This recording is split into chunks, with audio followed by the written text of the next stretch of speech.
नमस्ते, मैं अभिषेक और मैं इस वक्त उपस्थित हूँ मऊ जनपद में। और मऊ शहर में एक मेरे पीछे है चाय पार्लर, यहाँ पर लोगों की बैठकी है। तो एकाएक ये हुआ कि चाय पी रहे हैं, ठंडी भी है लेकिन चुनावी माहौल गर्म है, तो कुछ चुनावी चर्चा हो जाए। तो नेताजी भी मिल गए हैं, आप भारतीय जनता पार्टी जुड़े हैं और तमाम नेताजी हैं तो इनके समर्थक लोग भी होंगे। तो नेताजी, पहले तो आप अपना नाम बता दीजिए। मैं संतोष चौहान, भारतीय जनता पार्टी गोरखपुर क्षेत्र का क्षेत्रीय मंत्री हूँ, पिछड़ा वर्ग मोर्चे का। मतलब एक बड़े नेता भी आप हैं। कार्यकर्ता हूँ मैं। भारतीय जनता पार्टी ने मुझे एक दायित्व दिया है कार्यकर्ता होने के नाते संगठन का काम करने के लिए। देखिए, संयुक्त से आप चौहान जी भी हैं और मऊ में चौहान जाति की राजनीति पूरा जोरों पर चल रही है। आप ही के पार्टी के बड़े नेता थे दारा सिंह चौहान, उनको पिछड़ों की याद आ गई, दलितों की याद आ गई, युवाओं की याद आ गई। तो 5 साल बाद पार्टी छोड़ करके सपा में आ गए और घोषित टिकट भी पा गए। तो पहले तो उनके बारे में कुछ बता दीजिए, कैसे नेता रहे आप? पहले आपकी बात का मैं खंडन कर रहा हूँ कि दारा सिंह चौहान हमारी पार्टी के बड़े नेता थे। वो हमारी पार्टी के नेता थे ही नहीं, वो आयातित नेता थे। पैरासूट एंट्री उनकी हुई थी और पैरासूट एंट्री हुई। 5 साल भारतीय जनता पार्टी में कैबिनेट मंत्री जैसा बड़ा ओहदा उनको भारतीय जनता पार्टी ने दिया। उन्होंने हमारे पार्टी के शीर्ष नेतृत्व को गुमराह करने का काम किया और गुमराह करने के बाद जो है पार्टी ने उनको कैबिनेट मंत्री बनाया कि ये चौहान समाज के लीडर हैं और चौहान समाज का उद्धार करेंगे। लेकिन पूरे 5 साल जब उनको मंत्री बनना था, भारतीय जनता पार्टी में पद लेना था, तो वो पिछड़ों के हितैषी बन के आए। और 5 साल जब वो कैबिनेट मंत्री रहे, मऊ के, आजमगढ़ के, घोसी के, बलिया के, गाजीपुर के जितने भी चौहान समाज के लोग ये समझ के जाते थे कि ये चौहान समाज के नेता हैं, चौहानों का दुख दर्द समझेंगे, उनको दारा सिंह चौहान जी कभी मिलते तक नहीं थे। ये स्थिति थी कि लखनऊ जाने के बाद उनका कार्यालय आज के 2 साल पहले ही एंटी बीजेपी हो गया था और उनके कार्यालय में भाजपा विरोधी गतिविधियाँ काफ़ी पहले से चल रही थी।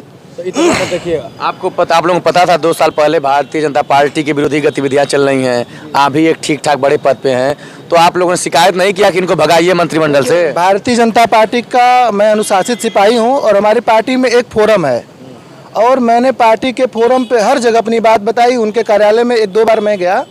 मेरे जैसे पदाधिकारी को वहाँ पे 4 घंटा बैठना पड़ा।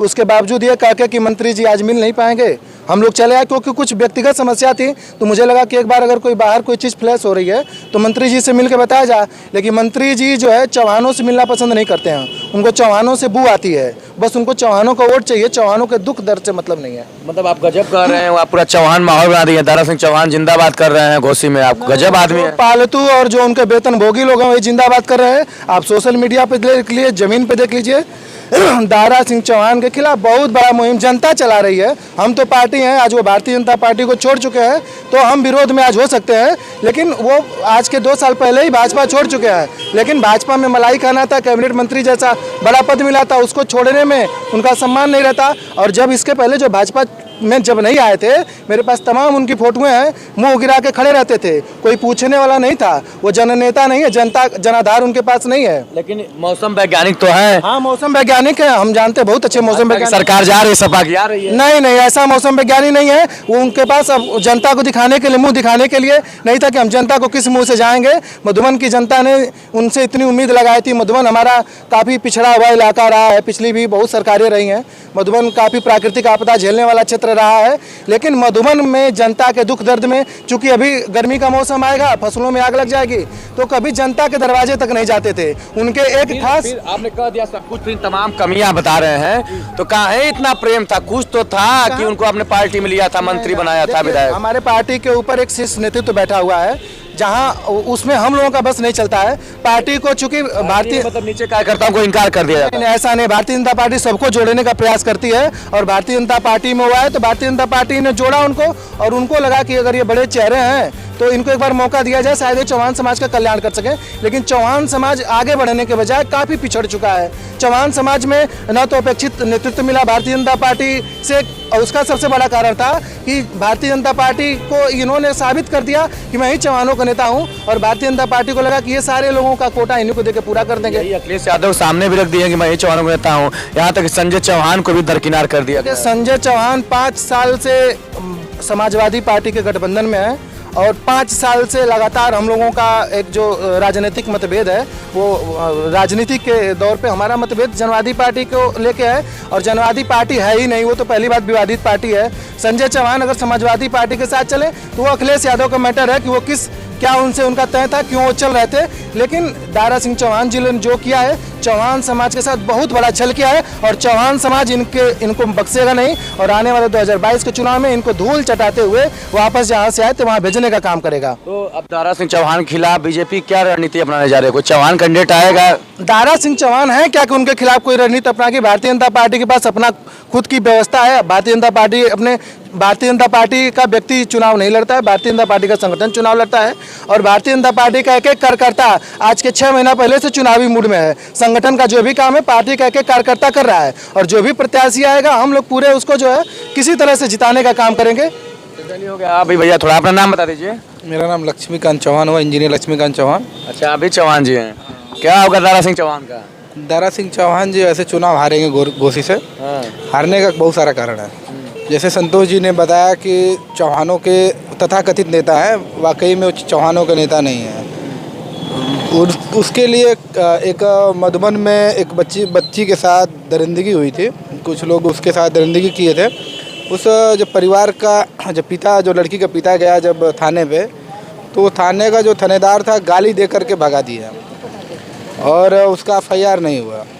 समाज के मंत्री थे उस दौरान, इन्होंने कोई हेल्प नहीं किया। वो परिवार लाचार हो गया बिल्कुल। और हम लोग संगठन के लोग लग करके, जैसे हम अपना खुद का संगठन एक हमारा है, अखिल भारतीय विस्थापित राजपूत महासभा का मैं राष्ट्रीय अध्यक्ष हूँ। और मैं अपने संगठन से लड़ करके उस बच्ची का मुकदमा हुआ और उसको न्याय मिला।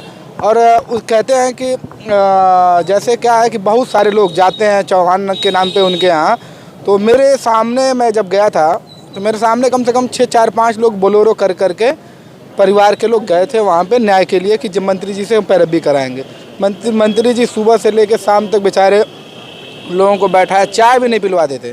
सुबह से लेकर शाम तक बैठाते थे और शाम को फ़ोन जब उनका जो प्रतिनिधि जो भी कोई होता था बोलते थे कि मंत्री जी ऐसा है कि इस समय मीटिंग में है और मंत्री जी को भेज दिया गया है योगी जी ने हेलीकॉप्टर से लोगों को सहायता करने के लिए। लेकिन यहाँ की पब्लिक जो भी गई है चौहान समाज का, उन्होंने किसी का भी आज तक कुछ भी हेल्प नहीं किया। चौहानों के वो नेता नहीं है बस।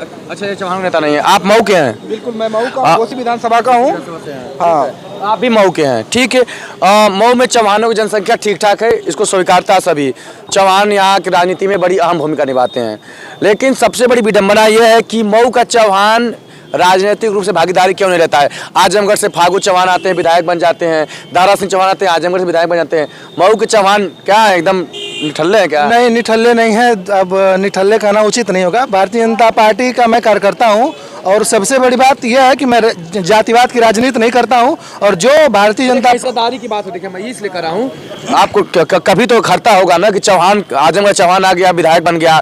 आजमगढ़ क्या मऊ के चौहान नेता बनने की योग्यता नहीं रखते हैं? उनके अंदर विधायक बनने की योग्यता नहीं है? रखते हैं। देखिए, चुनाव 5 साल में एक बार आता है, कोई भी चुनाव 5 साल में एक बार आता है। और जब कोई नेता, एक ही व्यक्ति को टिकट मिल रहा है, चौहान समाज के बहुत सारे कार्यकर्ता ऐसे हैं जिसको भारतीय जनता पार्टी ने सम्मान दिया है। मेरे जैसे तो विधायक तो नहीं बनाया। देखिए, सब कोई विधायक भी नहीं बन सकता, लेकिन मेरे जैसे एक छोटे कार्यकर्ता को जिसने बूथ से काम शुरू किया भारतीय जनता पार्टी को, आज उसको क्षेत्र का मंत्री बनाया हुआ है, बड़ा सम्मान है। उसको समझने की जरूरत है। हाँ, 100 लोग काम करें तो 100 लोग विधायक नहीं बनेंगे, लेकिन शीर्ष नेतृत्व अब इस बार विचार कर रहा है कि अपने किसी कार्यकर्ता को आगे बढ़ाएगा। आपने देखा होगा कि जब उपचुनाव हुआ, उपचुनाव में भारतीय जनता पार्टी ने एक छोटे से कार्यकर्ता को विधायक बनाने का काम किया। प्रथा टूटी, मतलब यहाँ की बाहरी वाला प्रथा टूटा। आने वाले समय में भी बहुत बड़ा बदलाव होने वाला है, बदलाव टूटेगा। और मैं एक बात आपके चैनल के माध्यम से कहना चाहूँगा कि मैं सम्राट पृथ्वीराज चौहान का वंशज हूँ। मैं सम्राट पृथ्वीराज चौहान का वंशज हूँ और हम लोग विस्थापित चौहान हैं।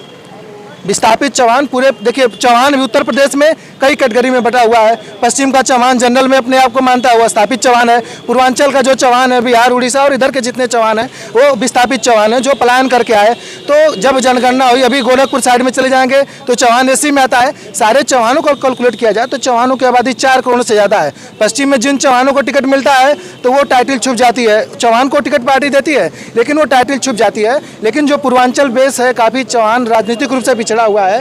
भारतीय जनता बात करते हैं, मऊ की बात करते हैं। मऊ में देखिए चौहान यहाँ से सांसद बन जाते हैं, विधायक बन जाते हैं, सब हो जाता है। कि आने वाले समय में भारतीय जनता पार्टी शीर्ष नेतृत्व तक सारी बात पहुंची हुई है। क्योंकि भैया बात कर रहे थे कि जब सुख दुख किसी को पड़ता है तो उसी अपने समाज के नेता इसे चुनता है कि उसके पास हम जाते हैं तो बड़ी सरलता से काम आता है। दारा सिंह चौहान के साथ यही होता है कि विधायक जनता चुन देती है, मिलते हैं लखनऊ में जाते हैं तो काम नहीं होता है। शायद, मैं तो नहीं जानता हूँ, फागू चौहान के साथ भी यही होगा।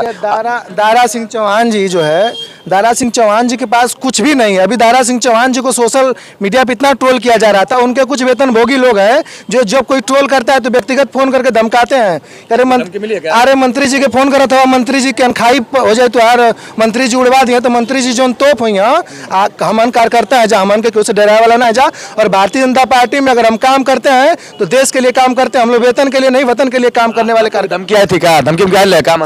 हम लोगों को उस धमकी से कोई फर्क नहीं पड़ रहा है। अरे वो जिसका स्तर नहीं वो धमकी देके क्या करेगा? वैसी धमकियां रोज आती रहती हैं। लेकिन हम भारतीय जनता पार्टी कार्यकर्ता हैं और जब वो 2017 में भारतीय जनता पार्टी में आए तो 2017 में जब आए तो सोशल मीडिया पर उनको गाली देने से लेके उसी मधुबन की धरती पे पुतला दहन करने तक का काम जिन लोगों ने किया, वही मंत्री जी के साथ 5 साल सट के जितना मलाई मंत्री जी खाए उतने मलाई उनके साथ के लोग भी खाए हैं। और मंत्री जी पिछड़ों की बात करते हैं, मंत्री जी ने अपना प्रतिनिधि किसको रखा, मंत्री जी ने अपना ठेका पट्टा किसको दिया, मंत्री जी के रिश्तेदार आके ठेकेदारी करते हैं, मंत्री जी के जो 15% जिनका विरोध करते हैं वही 15% लोग मंत्री जी के प्रतिनिधि बने हुए हैं। तो मंत्री जी से बात ना करें, मंत्री जी खुद पिछड़ों के सबसे बड़े दुश्मन है, चौहान समाज के सबसे बड़े दुश्मन है। और आने वाले समय में मैं पुनः एक बार कह रहा हूं कि इतनी बुरी तरह से हार होगी कि वो दोबारा मऊ की धरती पे राजनीतिक रूप से कदम नहीं रखेंगे। आप लास्ट आपसे क्वेश्चन पूछते हैं, वहाँ से जो विधायक थे फागू चौहान राज्यपाल बन गए, अब चर्चा चल रही है कि उनके पुत्र रामविलास चौहान को बीजेपी टिकट देने वाली है, तो क्या आप उचित मानते हैं रामविलास चौहान को टिकट मिलना? स्थानीय को चाहते हैं टिकट मिलना कि एक सेकंड की बाहरी? नहीं, देखिए भारतीय जनता, देखिए मैं भाजपा का एक छोटा कार्यकर्ता हूँ होने के नाते मैं यही कहूँगा कि पार्टी फोरम पे जितने लोग हैं, जैसे मैं भी दावेदारी पेश करता हूँ, गोसी मांग रहे हैं अभी। हाँ, गोसी से मैं भी मांग रहा हूँ, तो मांगने वाले मेरे जैसे बहुत लोग हैं। चले मतलब एक सामान्य व्यक्ति के रामविलास चौहान को टिकट मिलना चाहिए कि मऊ के संतोष चौहान को मिलना चाहिए? आपको अगर बता मऊ के, देखिए मैं किसी के लिए बोलूँगा, देखिए संतोष जी भी काबिल हैं, ठीक है, पार्टी के अच्छे कार्यकर्ता हैं और बहुत सारे लोग हैं पार्टी में। मतलब अगर रामविलास चौहान आजमगढ़ के हैं, संतोष चौहान मऊ के हैं, तो आप किसको विधायक देखना पसंद करेंगे? हम तो चाहेंगे कि हमारा जिले का कोई भी हो विधायक बने। अभी देखिए अभिषेक भाई, ऐसा है कि भारतीय जनता पार्टी का मैं कार्यकर्ता हूं और कमल का फूल जहां मुझे दिखेगा, पहले बात को समझ लीजिए कि भारतीय जनता पार्टी का शीर्ष नेतृत्व अगर घोड़ा, कुकुर, बिलार, गधा किसी को भेज देगा तो पहले तो हम जिताएंगे, इस बात को समझिए। लेकिन दारा जैसे लोग, अगर दारा तो दोबारा पुनः वापसी का प्रयत्न कर रहे हैं, उनकी स्थिति समाजवादी।